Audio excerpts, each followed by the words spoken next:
قصيدة أقدامك وأقدامي.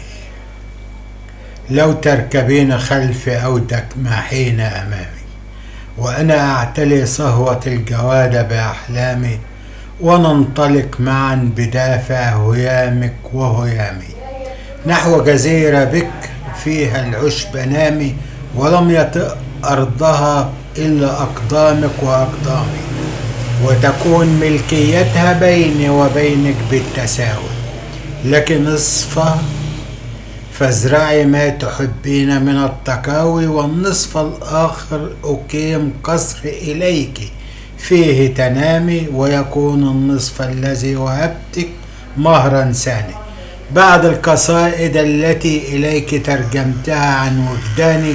وإن أهملت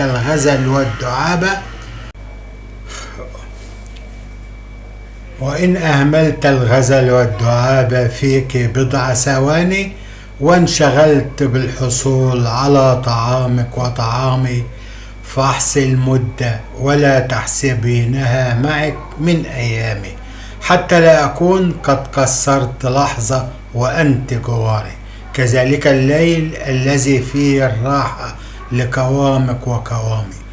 لا تؤاخذيني بالنوم، بل على عدم الحلم فيك بمنامي، وكيف تفعلين وأنا الذي لا أجعلك تفارقين خيالي، وألزم القلب أن يضخك في دمي بعروقي وعظامي. كلمات الشاعر البستاني.